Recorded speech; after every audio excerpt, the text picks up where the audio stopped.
Então vamos lá, sétima e última parte da aula, pessoal, falar sobre o Centro-Oeste. Fala sobre o Centro-Oeste, alguns aspectos vêm à cabeça. Eu penso em Brasília, eu penso em soja, penso em gado bovino, não dá para negar o quanto o agronegócio acabou tomando conta do Centro-Oeste. A questão de Brasília, né, um pouco mais antiga, mas enfim, a gente começa a ter esse pensamento quando fala do Centro-Oeste. Num segundo plano, eu vou pensar no Pantanal, posso até pensar em relação ao maciço do Urucum, que faz extração de mineral metálico, enfim. Posso pensar ainda em relação a Goiânia, que é uma capital de grande importância no Centro-Oeste, mas quando a gente começa a pensar, não dá para negar que realmente o ponto do agronegócio é aquele que mais se destaca. Vamos lá. Então, o Centro-Oeste é contemplado por 3 estados, Mato Grosso do Sul e Goiás, e por um Distrito Federal. Lembrando que o Distrito Federal é uma classificação específica. Ah, não é um estado, Saulo? Não, é um distrito. O Distrito Federal, assim chamado. O Distrito Federal, ele possui a capital federal, Brasília, e também, ao redor de Brasília, possuem o que a gente chama de cidade satélite. Apesar de essa nomenclatura não ser utilizada desde o final da década de 80, desculpa, desde a década de 90, final da década de 90. Tanto é que houve um decreto que, ao invés de chamar de cidade satélite, deveria chamar região administrativa. Mas, quem é da região comenta, Saulo, é e não é, porque ainda fala-se cidade satélite. E o que é, Saulo, essa cidade satélite? Cidades satélites são cidades que elas acabam respondendo por Brasília. Ou seja, são cidades que elas não possuem uma autonomia política. Elas não têm uma Câmara de Vereadores, elas não têm um prefeito. Então, é alguém designado para fazer a administração delas. É por isso que é chamada de satélite. É como pensar na indústria. Existe a indústria mãe e a indústria satélite. As indústrias satélites são aquelas fornecedoras de materiais para a indústria mãe poder fabricar algo. É no mesmo sentido. Vamos lá. Então, pensando aí nessa condição de vegetação, nós temos o quê? Nós temos o cerrado, nós temos áreas antropizadas, ou seja, que foram já bastante devastadas. O norte do Mato Grosso, como eu havia adiantado para vocês, ele é contemplado pela Amazônia. Olha só, esse esquema aqui deixa claro que, na realidade, já havia adiantado com vocês quando eu estava falando sobre a vegetação do Sudeste. Então, nesse esquema aí fica bastante claro, na minha opinião. Olha só. Então, o Cerrado, ele é dividido em 5 partes. O campo limpo, onde a gente não visualiza arbusto nem árvore. Depois, o campo sujo, a gente já visualiza arbusto de pequeno porte. O campo cerrado, um arbusto de médio porte. O cerrado, arbusto de grande porte, até mesmo árvore. E o cerradão, a gente vai visualizar o quê? Essa vegetação mais complexa, que eu tenho árvore, que eu tenho arbusto, que eu tenho grama, então visualiza-se tudo.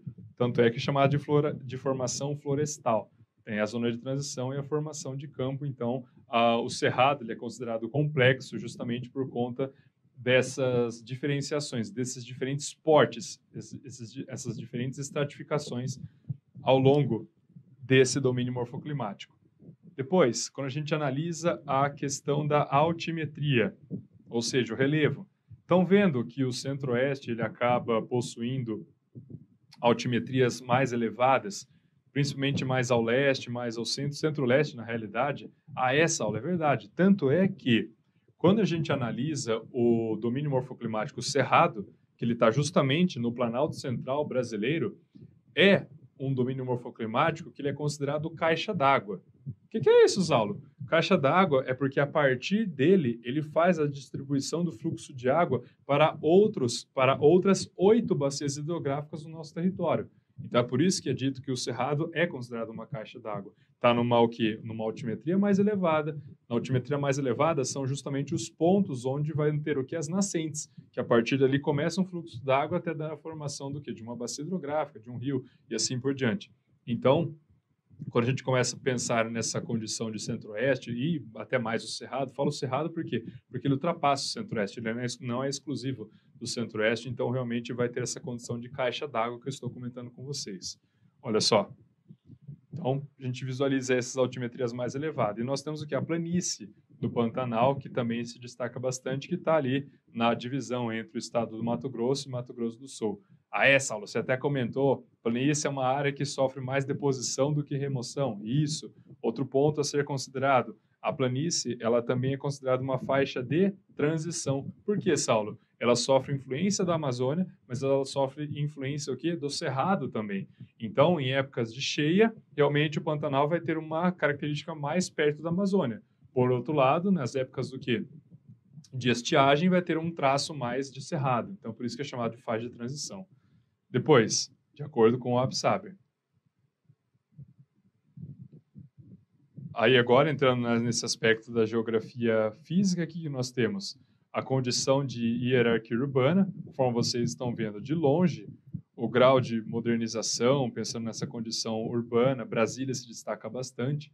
Tanto é que quando a gente começa a analisar a economia de Brasília é muito significativa, justamente por conta dos serviços, é o local onde acaba concentrando os três poderes, executivo, legislativo e judiciário, na esfera federal, enfim. Então, acaba exercendo grande influência, de fato. Depois, quando a gente começa a pensar em outras áreas, como Goiânia, por exemplo, depois em menor escala, pensando em Cuiabá ou ainda pensando em Campo Grande. Então, aí, esses quadrados está dando ideia para a gente dessa dimensão quando nós falamos sobre o grau de influência que possui. Além disso, quando nós pensamos nessa condição de modernização agrícola, conforme eu havia comentado no começo dessa parte da aula com vocês, é impressionante o quanto fala-se em Centro-Oeste, é difícil não pensar no agronegócio, principalmente quando a gente analisa a soja, bem como a criação do gado bovino. Depois, olha só, aqui está mostrando para a gente o seguinte, os locais onde tem o quê? Diversos ramos industriais. Mais uma vez, o estado de Goiás é aquele que apresenta uma quantidade mais expressiva. Então, vai de diversas formas. Posso pensar em autopeça, calçado, cimento, cristal de rocha, farmacêutica, ferro, e são vários pontos a ser considerado quando a gente começa a analisar. Até comentei com vocês, no Mato Grosso do Sul, nós temos o maciço do Urucum, que faz extração de minerais metálicos como o manganês, por exemplo. Então, realmente acaba sendo bem servido nesse sentido. E, no caso do Mato Grosso do Sul, pelo fato de ter uma jazida de mineral metálico, acaba sendo uma posição estratégica, porque a partir dali fica mais fácil chegar até outros mercados que estão localizados na América do Sul. Então, ele acaba atendendo o mercado nacional, mas também tem essa facilidade de atender o mercado internacional, justamente pensando na distância. Então, tendo isso em mente, vamos ver como que essa condição do centro-oeste no nosso país pode ser perguntada na prova. Vamos lá. Agora, mudando um pouco, uma questão da ESA, de 2017. Então, vamos lá. A região brasileira, que desde o final da década de 1960 tornou-se a segunda mais urbana do país, é a segunda mais urbana do país, pessoal, é o Centro-Oeste. Aí você bate o olho nisso, você pode estar se perguntando, Saulo, você está brincando comigo que o Centro-Oeste ele é mais urbano quando comparado com o Sul. Não estou brincando. E o que foi o grande responsável por fazer isso foi justamente o agronegócio. O que acontece? Diversos sulistas paulistas saíram de seus respectivos estados e foram para o Centro-Oeste. Chegando no Centro-Oeste, o que eles fizeram? Compraram terras por um preço que muito mais baixo do que os seus estados de origem. Fazendo a compra dessas terras, estou falando de latifúndio, pessoal. Fazendo a compra dessas terras, eles começaram a o quê? Implantar o agronegócio.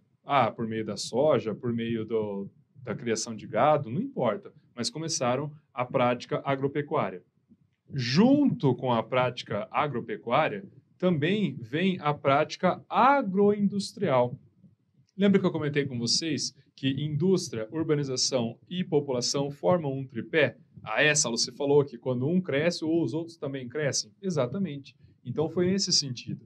Se primeiramente esses sulistas e paulistas foram para lá para fazer aquisição de latifúndios, ao longo do tempo começou a ter a prática o quê? Agropecuária. Só que essa prática agropecuária também exige essa agroindústria. Então, essa agroindústria começa o quê? A movimentar a economia, começa a ter a fundação, melhor dizendo, de cidades, então começa a crescer. Tanto é que, quando a gente começa a pensar na concentração populacional, realmente o sul do nosso país tem mais pessoas comparando com o centro-oeste. Só que a grande diferença é, graças a esse movimento de agroindústria que eu comentei com vocês, que consequentemente fez com que tivesse uma implantação de cidades, realmente começou a ter uma quantidade muito grande de cidades, mesmo que não tenha tantas pessoas, mas também é considerado que uma cidade diferente do sul. Tem uma quantidade expressiva de urbanização no sul? Tem, mas quando a gente compara com o centro-oeste é maior relativamente falando. Ou seja, a população do sul é maior? É. A população do centro-oeste menor. Mas, quando a gente começa a analisar essa condição de urbanização, realmente o centro-oeste acabou tornando-se mais urbano quando comparado com o sul. E outro agravante, o sul, pelo fato de ter uma colonização europeia bastante significativa, e os europeus tiveram um processo de urbanização mais lento, eles trouxeram com eles essa característica de fazer com que a urbanização fosse mais devagar. Não tem por que ficar correndo com essa urbanização. Tanto é que acabaram priorizando muito mais a agricultura familiar, de pequeno porte, até de médio porte. Claro que existe latifúndio no sul, não é isso, mas tiveram esse cuidado um pouco maior de preservar essa característica que acabou sendo originária da onde? Da Europa. Então, também isso contribuiu para fazer com que esse processo de urbanização acabasse ficando mais lento, enquanto no centro-oeste ele foi super rápido, fazendo com que tornasse a segunda região mais urbanizada do nosso país. Então, pessoal, essa foi a nossa aula 00, o território nacional, tanto para o Colégio Naval, bem como para a ESA. Lembrando que na primeira parte da aula que eu comentei com vocês sobre o fuso horário, isso é exclusivo da ESA, tá, pessoal? Do Colégio Naval não tem que se preocupar, até porque, pelo menos no último edital do Colégio Naval, não falava nada sobre fuso horário. Então, mais uma vez, coloquei para vocês as redes sociais, caso ainda não nos sigam, tanto pelo Instagram, como pelo Facebook, como pelo Telegram, ou ainda pensando no canal de Estratégias Vestibulares no YouTube, por e-mail, no blog, e a minha conta particular no Instagram, prof.saulotirotacamo, conforme vocês estão visualizando. Então, pessoal, muitíssimo obrigado pela audiência, excelentes estudos, até a próxima.